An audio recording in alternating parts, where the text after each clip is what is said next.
আসসালামু আলাইকুম এভরিওয়ান। পিচ্চি নিশি গল্পের দ্বিতীয় পার্ট। তো চলো বেশি কথা না কইয়া গল্প শুরু করা যাক। নিশি আমাকে নিজের হাতে খাবার খাইয়ে দিচ্ছে। খাওয়ার সময় হঠাৎ আমি এমন একটা কথা বললাম যেটা শুনে সবাই হতভম্ব হয়ে গেল। কারণ কথাটি হলো, আমি বললাম, আব্বু আমি কাল ঢাকায় যাচ্ছি। সবাই বলল কেন? আমি বললাম, আমার ঢাকা ভার্সিটিতে অ্যাডমিশন হয়ে গেছে, গতকাল ইমেল আসছে। চাচি বলল, সে কি কালকেই যেতে হবে? আমি বললাম, হ্যাঁ চাচি কালকেই যেতে হবে।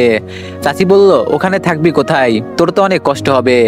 আমি বললাম, আমি ম্যানেজ করে নিব, ওগুলো নিয়ে তোমাদের চিন্তা করতে হবে না। তারপর আবার সবাই খাওয়া দাওয়া শুরু করলাম। নিচের দিকে তাকিয়ে দেখলাম আমার যাওয়ার কথা শুনে ওর অনেক মন খারাপ, কিন্তু কি করব, আমার তো যেতেই হবে। খাওয়া দাওয়া শেষ করে আমি আমার রুমে গেলাম। আমি রুমে যাওয়ার কিছুক্ষণ পরেই দেখি নিশি আমার রুমে আসলো। এসেই আমাকে জড়িয়ে ধরে ও কাঁদতে লাগলো। আমি তো হয়ে দাঁড়িয়ে রইলাম। তারপর ওকে জিজ্ঞেস করলাম, আরে এই নিশি কাঁদছিস কেন? নিশি বলল, আমি তোমাকে যেতে দিব না। আমি বললাম, আমি তো একেবারে চলে যাচ্ছি না, আমি পড়াশোনা করতে যাচ্ছি, পড়াশোনা শেষ করে আবার ফিরে আসবো। তো আর ছুটি পেলে তো এসে ঘুরে যাব। নিশি বলল, তবুও আমি তোমাকে যেতে দিব না। আমি বললাম, পাগলামি করিস না, ছাড় আমাকে। নিশি বলল, তুমি কেন বোঝো না? আমি বললাম, কি বুঝি না? নিশি বলল, আমি তোমাকে অনেক ভালোবাসি, আমি তোমাকে আমার থেকে দূরে যেতে দিব না। আমি বললাম, ঠিক আছে, তুই আর একটু বড় হ, আর আমিও পড়াশোনা শেষ করে আসি, তখন এসে তোকে বিয়ে করব। এবার খুশি? নিশি বলল, তুমি আমাকে মিথ্যা সান্ত্বনা দিতেছো, আমি জানি। আমি বললাম, না সত্যি। নিশি বলল, সত্যি? আমি বললাম, হুম। নিশি বলল, ওখানে গিয়ে অন্য মেয়েদের দিকে যেন না তাকানো হয়। আমি বললাম, আচ্ছা বাবা, তাকাবো না, এখন যা, আমার অনেক গোছগাছ বাকি আছে। নিশি বলল, আমি করে দিই প্লিজ। আমি কিছুক্ষণ ভেবে বললাম, আচ্ছা ঠিক আছে দে। তারপর নিশি আমার জামা কাপড়গুলো প্যাক করতে লাগলো সুন্দর করে। আমি শুধু ওর দিকে তাকিয়ে দেখছি। কিছুক্ষণ পর প্যাক করা হয়ে গেলে আমি বললাম, এখন তো যা, আমি ঘুমাবো। নিশি বলল, আজকে তোমার সাথে আমি ঘুমাই? আমি বললাম, তুই কি পাগল হয়ে গেছিস, যা বলছি। নিশি বলল, আচ্ছা ঠিক আছে যাচ্ছি। তারপর নিশি আমার রুম থেকে চলে গেল। 2 দিন আগেই সেভ করেছি, তাই আর সেভ করলাম না। ফ্রেশ হয়ে এসে ঘুমিয়ে পড়লাম। সকালে ঘুম থেকে উঠে গ্রামের বাইরে ফ্রেশ হাওয়া খেতে এলাম। গ্রামের সকালটা এত সুন্দর লাগে তা বলার বাইরে। যারা গ্রামে থাকে তারাই শুধু এর মর্ম বুঝতে পারবে। রাত ভ্রমণ করে এসে ফ্রেশ হয়ে নাস্তা করে নিলাম। সকাল থেকে বিকাল পর্যন্ত নিশিকে সময় দিলাম। আজ আমার গাড়ি রাতে, কিন্তু শহরে আগে পৌঁছাতে হবে, তারপর গাড়ি ধরতে পারবো। তাই বিকেলেই রওনা দিতে হলো। আমাকে গাড়িতে তুলে দিতে আব্বু, চাচ্চু আর নিশি সাথে এসেছে। বিদায় নেওয়ার সময় আম্মু আর চাচি অনেক কান্না করেছে। গ্রামের মেঠো পথ দিয়ে হেঁটে যাচ্ছি। আব্বু আর চাচ্চু একটু আগে, আমি আর নিশি একটু পিছনে, দুজনেই চুপচাপ আছি। হঠাৎ নিশি বলে উঠলো, টিপু ভাইয়া। আমি বললাম, বল। নিশি বলল, প্লিজ আমাকে ভুলে যেও না। আমি বললাম, এভাবে বলছিস কেন? নিশি বলল, এমনি মনে হলো তাই। আমি বললাম, আচ্ছা তোর জন্য কি আনবো বল। নিশি বলল, যা চাই তাই দিবে। আমি বললাম, বল কি চাস। নিশি বলল, সত্যি? আমি বললাম, এমন করছিস কেন, বল না কি চাস। নিশি বলল, তুমি শুধু তোমাকে নিয়ে আসবে। আমি বললাম, মানে? নিশি বলল, মানে যেভাবে যাইতেছো আমি চাই সেভাবেই ফিরে আসো। আমি বললাম, শুধু এতটুকুই? নিশি বলল, আমার কাছে এটাই অনেক বড়। আমি শুধু অবাক হয়ে ভাবছি, এত ছোট একটা মানুষ হার্ট টাচিং কথা কেমনে বলে। তারপর নিশি বলল, কি হলো, চুপ কেন? আমি বললাম, না এমনি, ওকে কথা দিলাম নিয়ে আসবো আমাকে। আমরা দুজনে হাঁটতে হাঁটতে যেখানে গাড়ি পাওয়া যায় সেখানে এসে আব্বু আর চাচ্চু এক রিক্সায়, আমি আর নিশি আরেক রিক্সা নিলাম। নিশি আজকেও আমাকে ধরে বসলো। আজকে আমি আর বাধা দিলাম না। অবশেষে পৌঁছে গেলাম বাস টার্মিনালে। এখান থেকে আমাকে একাই যেতে হবে। আব্বু আর চাচ্চুর থেকে বিদায় নিলাম। ওনারা একটু দূরে দাঁড়িয়ে আছে, আর নিশি আমার কাছেই আছে। তারপর আমি নিশিকে বললাম, আচ্ছা যাই তাহলে নিশি, ভালো থাকিস, নিজের যত্ন নিবি। নিশি বলল, যাবে তাহলে? আমি বললাম, যেতে মন না চাইলেও তবুও যেতে হবে। নিশি বলল, ওকে, ভালোভাবে যেও, নিজের যত্ন নিবে। আমি বললাম, ওকে বাই। নিশি বলল, বাই।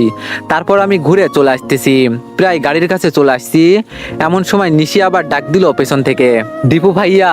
আমি হাঁটা বাদ দিয়ে থমকে দাঁড়ালাম, যে নিশি এভাবে আবার ডাকছে কেন, কি হলো আবার ওর? এইসব ভাবতে ভাবতে যখনই সামনে থেকে নিশির দিকে ঘুরে তাকাবো, তখনই নিশি এসে আমাকে জড়িয়ে ধরে খুব জোরে জোরে কান্না করতেছে। কান্না করতে করতে আমার শার্টটাই ভিজিয়ে দিয়েছে। নিশির এই অবস্থা দেখে আমি নিশিকে বললাম, এই পাগলি, এই কি হয়েছে, কাঁদতেছিস কেন? নিশি বলল, না আমি তোমাকে যেতে দিব না, আমি তোমাকে ছাড়া থাকতে পারবো না। আমি বললাম, ওই পাগলি, আমি কি একেবারেই চলে যাইতেছি নাকি? আমি তো আবারও আসবো। নিশি বলল, তারপরেও? আমি বললাম, ওকে বাবা, এখন তো কান্নাটা থামা আর মুখটা একটু উপরে ওঠাতো। নিশি বলল, কেন? আমি বললাম, দেখবো তুই কান্না করলে তোকে কেমন দেখাই। নিশি বলল, আমার কষ্ট হচ্ছে আর তুমি মজা নিতেছো, তাই না? আমি বললাম, আরে না, তোর কষ্ট হলে তো আমারও কষ্ট হয়। নিশি বলল, কষ্ট হলে তো আর এই কথাটা বলতা না। আমি বললাম, সরি। এখন একটু কান্নাটা থামিয়ে তোর মুখটা উপরে তুলতো। নিশি বলল, তুললাম, বলো কি বলবে। নিশি যখনই এই কথাটা বলল, তখনই আমি ওর কপালে একটা ছোট্ট করে ভালোবাসার স্পর্শ এঁকে দিলাম। আর নিশি আমার এই স্পর্শ পেয়ে ওর চোখ দুটি বন্ধ করে ফেললো। মনে হলো ওর ভিতর দিয়ে কারেন্ট বয়ে গেল। নিশি আমার মাথাটা ধরে ওর কপাল থেকে নামিয়ে ধীরে ধীরে আমার মাথাটা উপরে তুলে ওর মুখের সামনে ধরলো। নিশির শ্বাস প্রশ্বাস আমি সম্পূর্ণরূপে শুনতে পারছি। নিশির নিঃশ্বাসের গতিটা ধীরে ধীরে বেড়ে যাচ্ছে। ও আমার মাথাটা ধীরে ধীরে ওর মুখের কাছে নিয়ে যাচ্ছে। আমিও কিছুটা ঘরের মধ্যে চলে যাচ্ছি। নিশি ওর চোখটা ধীরে ধীরে বন্ধ করছে। আমি বুঝতে পারলাম নিশি আমার নেশায় পাগল হয়ে গেছে। তাই আমিও নিশির মাথায় হাত দিয়ে ওর মুখটা ধীরে ধীরে আমিও কাছে টানতেছি। দুজনে যখন প্রায় দুজনের মুখের কাছাকাছি, তখনই নিশি ওর চোখ দুটো বন্ধ করা অবস্থায় আমার ঠোঁটে ওর ঠোঁট দুটো লাগিয়ে দিল। আর যখনই ওর ঠোঁট আমার ঠোঁটে পড়লো, তখন আমার সারা শরীরটা কেমন যেন একটা করে উঠলো। আর এই সময়ে আমি ওর ঠোঁট দুটো আমার ঠোঁট দিয়ে আরো জোরে চেপে ধরলাম। নিশিও কেমন যেন পাগলের মতো করে আমাকে জড়িয়ে ধরলো। আমি ওকে খুব জোরে জড়িয়ে ধরলাম। কিছুক্ষণ এভাবে থাকার পর আমি নিজে নিশিকে ডাক দিলাম, নিশি, এই নিশি। নিশি নিশ্চুপ। আমি বললাম, আরে এই পাগলি। নিশি তাও নিশ্চুপ। আমি বললাম, আরে এই পাগলি, ছাড় এখন। নিশি বলল, আমি বললাম, আরে এই পাগলি, আমাকে তো চলে যেতে হবে। নিশি বলল, না গেলে হয় না। আমি বললাম, আরে আর পাগলামি করিস না তো, ছাড় এখন। নিশি আমাকে ছেড়ে দিয়ে বলল, ভালোভাবে যাবে আর পৌঁছে ফোন করবা। আমি বললাম, ওকে বাই, তুই চলে যা এখন। নিশি বলল, না, আগে তুমি যাও তারপর আমি। আমি বললাম, না, আগে তুই যা। নিশি বলল, না, আগে তুমি যাও। আমি বললাম, আচ্ছা, ওকে, আল্লাহ হাফেজ। তারপর আমি এসে গাড়িতে বসলাম এবং গাড়ি তার আপন গতিতে চলতে লাগলো। রাস্তার মাঝপথে আমার পাশে সিটে বসে থাকা ভাইটা বলে উঠলো, ভাই, উনি কি আপনার বউ? আমি বললাম, না। ভাইয়া বলল, তাহলে? আমি বললাম, আমি ওকে ভালোবাসি আর ও আমাকে আমার চেয়েও বেশি ভালোবাসে। ভাইয়া বলল, তাহলে বিয়ে করতেছেন না কেন? আমি বললাম, করব তো। ভাইয়া বলল, কবে করবেন? আমি বললাম, পড়াশোনা শেষ করে বাড়ি ফিরেই বিয়ে করব। ভাইয়া বলল, শুভকামনা রইল ভাই। আমি বললাম, ধন্যবাদ। ভাইয়ার সাথে গল্প করতে করতে রাতে কখন যে ঘুমিয়ে গেছি নিজেও জানি না। খুব ভোরে গাড়ি ঢাকায় এসে পৌঁছালো। এই প্রথমবারের মতো ঢাকা শহরে এলাম। গ্রাম থেকে কখনো এরকম শহরে আসা হয়নি। অনেক আশা নিয়ে এই ঢাকা শহরে পা রাখলাম। তারপর বাস স্ট্যান্ড থেকে সিএনজি করে ঢাকা ভার্সিটিতে এলাম। প্রথমবারের মতো ঢাকা ভার্সিটি নিজ চোখে দেখলাম। অনেক স্বপ্ন ছিল এই ভার্সিটিতে পড়বো। আজকে সেই স্বপ্ন পূরণ হতে যাচ্ছে। খুব ভালো লাগছে। কিন্তু ভার্সিটিতে প্রবেশ করতেই কেন জানি না আমাকে দেখে সবাই দূরে দূরে সরে যেতে লাগলো। আর সাথে নাকও ছিটকাইতেছে। হয়তো গ্রামের ছেলে বলে এমন করছে। তাদের গায়ে অনেক দামি দামি পোশাক, দেখেই বোঝা যাচ্ছে তারা অনেক বড়লোক ঘরের সন্তান। একটা ভাইকে জিজ্ঞেস করলাম, ভাইয়া, প্রিন্সিপাল স্যারের রুমটা কোন দিকে একটু বলবেন? ছেলেটি আমার দিকে কেমন করে যেন তাকিয়ে হাত দিয়ে দেখিয়ে দিয়ে উত্তর দিল, ওই দিকে যাও। আমি বললাম, ওকে, ধন্যবাদ ভাই। তারপর আমি মাথা নিচু করে গুটি গুটি পায়ে প্রিন্সিপাল স্যারের রুমে গেলাম। দরজার সামনে দাঁড়িয়ে আমি বললাম, আসসালামু আলাইকুম স্যার। স্যার বলল, ওয়ালাইকুম আসসালাম। আমি বললাম, স্যার আসবো? স্যার বলল, আসো। আমি বললাম, ধন্যবাদ স্যার। স্যার বলল, কে তুমি? আমি বললাম, স্যার, নতুন অ্যাডমিশন নিয়েছি, এই যে আমার admission letter. Sir admission letter দেখে বলল, তুমি কোথা থেকে এসেছো? আমি বললাম, স্যার, আমি বগুড়া থেকে এসেছি। স্যার বলল, ও আচ্ছা, তোমাদের ক্লাস শুরু হয়ে গেছে, তাহলে যাও, ক্লাসে যাও। আমি বললাম, স্যার, আরেকটা কথা। স্যার বলল, কি বলো? আমি বললাম, ছাত্র হলে একটা রুম পেলে খুব ভালো হতো স্যার, এত দূর বাসা, তাছাড়া ঢাকা শহরে আমার পরিচিত বলতে কেউ নেই। স্যার বলল, ঠিক আছে, হল প্রিন্সিপালকে আমি আমি তোমার কথা বলে রাখবো। আমি বললাম ধন্যবাদ স্যার। স্যার বলল এখন তুমি ক্লাসে যাও। আমি বললাম ওকে স্যার, তবে আমি তো ক্লাসরুম চিনি না। স্যার বলল ঠিক আছে চলো, আমি দেখিয়ে দিচ্ছি। আমি বললাম ধন্যবাদ স্যার। তারপর আমি সেখান থেকে স্যারের সাথে সোজা ক্লাসরুমে চলে আসলাম। স্যারের সাথে সাথেই ক্লাসরুমে ঢুকলাম। তারপর স্যার বলল অ্যাটেনশন অল স্টুডেন্ট, সবাই একদম চুপ হয়ে গেল। তারপর স্যার আবার বললেন এ দীপু বগুড়া এক ছোট্ট গ্রাম থেকে এসেছে, আজ থেকে তোমাদের সাথেই পড়াশোনা করবে। আমি বললাম আসসালামু আলাইকুম। আমার কথা শুনে সবাই অনেক জোরে জোরে হাসতে লাগলো। তারপর স্যার রেগে গিয়ে বললেন শাট আপ। স্যারের কথা শুনে হাসা বন্ধ করে দিল সবাই। তারপর স্যার আবার বললেন তোমরা বেয়াদবের মতো হাসতেছো কেন? সালাম দেওয়া কি খারাপ জিনিস নাকি? বেয়াদব কোথাকার। দীপু তুমি গিয়ে বসে পড়ো। আমি বললাম জি স্যার। তারপর আমি গিয়ে চুপচাপ পিছনের একটা খালি বেঞ্চে বসে পড়লাম। প্রিন্সিপাল স্যার চলে গেলেন। স্যার আবার যথারীতি পড়াতে লাগলেন। ক্লাস শেষ করে বের হয়ে যেতেই হঠাৎ একটা মেয়ে আমার দিকে তাকিয়ে বলেই বসলো খ্যাত একটা, কোথা থেকে যে এগুলো উঠে আসে আল্লাহ জানে। আমি মেয়েটির কথায় মাথা নিচু করে আসি। পোশাক দিকে বুঝলাম অনেক বড়লোক মেয়ে, সাথে অনেক অহংকার।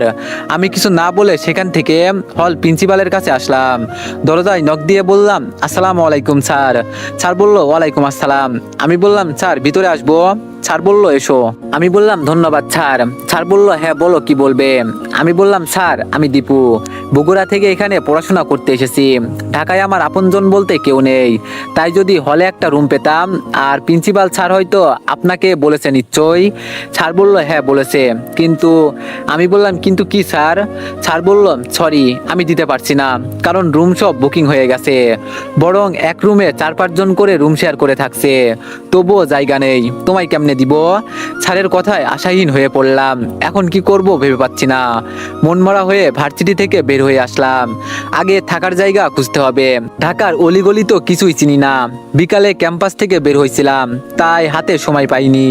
ঢাকার অলিগলি কিছুটা পেছানো, তাই ওখানেই ঘুরপাক খাচ্ছিলাম, বুঝতেই পারিনি। অবশেষে একটু চিনে ম্যাচ খুঁজে পেলাম, সেটাতেও রুম খালি নেই। আসলে মেয়েটা ঠিক কথাই বলেছে, আমাদের মতো গ্রামের ছেলেদের জন্য ঢাকা শহর না, কপালটাই খারাপ। রাত হয়ে গেছে। আমি রাস্তার ল্যাম্পপোস্টের নিচের আলোতে বসে আছি। হঠাৎ বাসার কথা মনে হতেই নিশির কথা মনে পড়লো। নিশি তো ফোন করতে বলেছিল, তাই তাড়াতাড়ি করে ফোন বের করে আব্বুকে ফোন দিলাম। ফোন একটু বাজতে আব্বু রিসিভ করলো। আমি বললাম হ্যালো আসসালামু আলাইকুম আব্বু। আব্বু বলল ওয়ালাইকুম আসসালাম বাবা, কেমন আছিস তুই?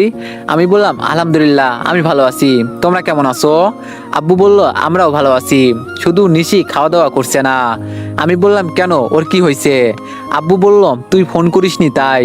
আমি বললাম আচ্ছা ঠিক আছে, ওকে তাহলে একটু ফোনটা দেন। আব্বু নিশিকে ডাকতেছে, আমি ফোনে সেটা স্পষ্ট শুনতে পাচ্ছি। নিশি মামুনি। নিশি বলল জি বড় আব্বু। আব্বু বলল দীপু ফোন করেছে, তোমার সাথে কথা বলবে, তাড়াতাড়ি আসো। নিশি অনেক খুশি হয়ে ওর রুম থেকে দৌড়ে আব্বুর কাছে এলো। এসেই আব্বুর থেকে ফোনটা নিয়ে এক নিঃশ্বাসে বলল হ্যালো ভাইয়া, কেমন আছো তুমি? তোমাকে তো গিয়েই ফোন করতে বললাম, তুমি করলে না কেন? জানো কত চিন্তা হয়েছে আমার, তুমি খুব খারাপ, আমাকে ভালোই বাসো না তুমি। আব্বু যে ওর পাশে আছে সেটা নিশি দেখছেই না, এগুলো বলেই যাচ্ছে। তারপর আব্বু নিজেই সরে গেল। তারপর আমি বললাম আমি নেমেই ভার্সিটিতে গিয়েছিলাম, তাই করতে পারিনি। নিশি বলল হ্যাঁ তুমি এমনই, সবার কথা মনে থাকলেও আমার কথা মনে থাকে না। আমি বললাম বেশি ডায়লগ দিস না, এখন বল খাসনি কেন? নিশি বলল তুমি ফোন করোনি সেজন্য। আমি বললাম এখন তো করলাম, যা এখন খেয়ে নে। আমি যেন আর না শুনি তুই না খেয়ে আসিস, তাহলে কিন্তু আমি কষ্ট পাবো। নিশি বলল আমি না খেয়ে থাকলে তুমি কষ্ট পাবে? আমি বললাম তোকে এত বেশি জানতে হবে না, তুই চুপচাপ খেয়ে নে। নিশি বলল তাহলে আগে একটা কিস দাও। আমি বললাম কি? নিশি বলল শুনতে পাওনি? আমি বললাম পাইছি, তুই কি পাগল হয়ে গেছিস? নিশি বলল হ্যাঁ তোমার জন্য পাগল। আমি বললাম আমি দিতে পারবো না। নিশি বলল যাও দিতে হবে না, আমিও খাবো না, দেখি তুমি কি করতে পারো। আমি বললাম তোর এই পচা ব্ল্যাকমেল করা কবে বন্ধ করবি সেটা বল। নিশি বলল তোমার সাথে সারা জীবনই চলবে, কিভাবে তোমার ভালোবাসা আদায় করতে হয় সেটাই নিশি ভালোই জানে। আমি বললাম থাক, আর বেশি পাকনামো করতে হবে না। নিশি বলল তাহলে দিচ্ছ না কেন? তারপর আমি ফোনে নিশিকে কিস করলাম। তারপর নিশি বলল থ্যাংক ইউ ভাইয়া। আমি বললাম হয়েছে, এখন যা খেয়ে নে। নিশি বলল ঠিক আছে, ভালোভাবে থাইকো তুমি। আমি বললাম ঠিক আছে, আল্লাহ হাফেজ। নিশি বলল আল্লাহ হাফেজ বলেই আমি ফোনটা কেটে দিলাম। ল্যাম্পপোস্টের নিচের আলোতে মনমরা হয়ে বসে আছি, অনেক ক্ষুধাও লাগছে। তাই পাশের দোকান থেকে কেক আর কলা খেয়ে আবার ল্যাম্পপোস্টের ওখানে আসতেছি। কিন্তু কথায় আছে, বিপদ যখন আসে চারিদিক থেকে আসে। আমার ক্ষেত্রেও তার ব্যতিক্রম হলো না। রাস্তায় হাঁটার সময় আমি পড়ে গেলাম কয়েকজন ছিনতাইকারীর হাতে। ছেলেগুলো এসে বলল, এই কি আছে বের কর, না হলে মরতে হবে। আমি বললাম, ভাই আমার থেকে নিয়েন না, আমি আজকেই ঢাকা শহরে এসেছি। কিন্তু কে শোনে কার কথা। আমার ফোন টোন সহ টাকা পয়সা যা ছিল সব ছিনতাই করে নিয়ে চলে গেল। এখন আমি পুরোই অসহায় মানুষের ফিল পাচ্ছি। ল্যাম্পপোস্টের নিচের আলোতে ব্যাগ মাথায় দিয়ে কখন ঘুমিয়ে গেছি নিজেও জানি না। খুব ভোরে ঘুমটা ভেঙে গেল। তারপর পাশেই ট্যাপ কল থেকে ফ্রেশ হয়ে নিলাম। অনেক ক্ষুধা লাগছে, কিন্তু খাওয়ার জন্য পকেটে একটা টাকাও নেই। তাই শুধু পানি খেয়ে পেটের কিছুটা ক্ষুধা মিটালাম। কিছুক্ষণ পর ভার্সিটির উদ্দেশ্যে রওনা দিলাম। রাস্তায় ঘুমানোর কারণে ছাটে অনেক ময়লা লেগে গেছে। ওইটা নিয়েই ভার্সিটিতে গেলাম। ক্লাসে প্রবেশ করতেই সবাই আমাকে দেখে নাক ছিটকাতে লাগলো। আর সেই অহংকারী মেয়েটা তো বলেই বসলো, মনে হচ্ছে গোয়াল থেকে উঠে আসছে, এর সাথে এখন আমাদের ক্লাস করতে হবে, কপালটাই খারাপ। আমি শুনে কিছুই না বলে মাথা নিচু করে চুপচাপ একাই পিছনের বেঞ্চে গিয়ে বসে পড়লাম। নিশির কথা অনেক মনে করছে। নিশি আর এগুলো মেয়ের মধ্যে কত পার্থক্য। গ্রামের মেয়ে কতটা সহজ সরল হয়, কোনো অহংকার নেই। আর এগুলো মেয়ে পুরোটাই উল্টো। এগুলো ভাবতে ভাবতে স্যার আসলেন। আমি মনোযোগ দিয়ে সব ক্লাসগুলো করলাম। ক্লাস শেষে ভার্সিটি থেকে বের হয়ে আসলাম। আজকে একটা থাকার জায়গা ম্যানেজ করতেই হবে। আর অনেক ক্ষুধাও লাগছে, না খেয়ে থাকার কারণে মাথা ঘুরতেছে। বাসাতেও ফোন করতে পারছি না, ফোনটা ছিনতাইয়ের জন্য। আর এখানে আমার পরিচিত কেউ নেই যে তার থেকে ফোন নিয়ে বাসায় ফোন করব। আর তাছাড়া ফোন করেই বা কি বলতাম, তাদেরকে কোনো প্রকার টেনশন দিতে চাই না। আর আমার ফ্যামিলি এতটাও সচ্ছল নয় যে আমার জন্য টাকা দিবে। তাই পথ নিজেই দেখতে হবে। না খেয়ে মাথা ঘুরে অবস্থায় হাঁটার কারণে রাস্তার মাঝখানে আসছি, বুঝতেই পারিনি। কিছু বুঝে ওঠার আগেই একটা কার এসে আমাকে ধাক্কা মেরে দেয়। আর আমি সাথে সাথে পড়ে যাই। সত্যি ঢাকা শহরটা আমার জন্য না। চোখ ঝাপসা হয়ে আসছে। শুধু বুঝতে পারছি আমার দিকে অনেক মানুষ ছুটে আসছে। মনে হচ্ছে আমি আর বাঁচবো না। পরিবারের কথা অনেক মনে হচ্ছে। সাথে নিশির সাথে করা স্মৃতিগুলো চোখের সামনে ভাসতে লাগলো। তারপর আমার আর কিছুই মনে নেই। যখন আমার জ্ঞান ফিরল, তখন নিজেকে হাসপাতালের বেডে আবিষ্কার করলাম। আমার জ্ঞান ফেরা দেখে একটা ভদ্রলোক আমার দিকে এগিয়ে আসলেন আর বললেন, এখন তুমি কেমন আছো বাবা? আমি বললাম, এখন আলহামদুলিল্লাহ ভালো। কিন্তু আপনি কে? লোকটি বলল, তুমি আমার গাড়ির সাথেই ধাক্কা খেয়েছিলে। আমি তো অনেক ভয় পেয়ে গিয়েছিলাম, তুমি তো 2 দিন অজ্ঞান ছিলে। আমি বললাম, ও আচ্ছা, তাহলে তো আপনাকে বিপদে ফেলে দিলাম আঙ্কেল। লোকটি বলল, সমস্যা নেই, তুমি রেস্ট নাও, আমি ডাক্তারের সাথে একটু কথা বলে আসি। কিছুক্ষণ পরে সে লোকটি বলল, আরো একদিন পর রিলিজ করে দিবে, কিন্তু বাসায় প্রপার ট্রিটমেন্ট করতে হবে আর রেস্ট নিতে হবে 10 দিন। আমি বললাম, কিন্তু আঙ্কেল আমার যাওয়ার কোথায় জায়গা নেই। আঙ্কেল বলল, কেন? আমি বগুড়া থেকে এসেছি পড়াশোনা করতে, কিন্তু হলে রুম পাইনি। আর শহরে রাস্তাঘাটও চিনি না। রাতে ছিনতাইকারী সব নিয়ে চলে গেছে।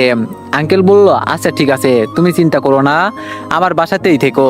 আমি বললাম, আঙ্কেল আরেকটা কথা। আঙ্কেল বলল, কি বলো? আমি বললাম, আমার একটা কাজের ব্যবস্থা করে দিতে পারবেন পার্ট টাইম?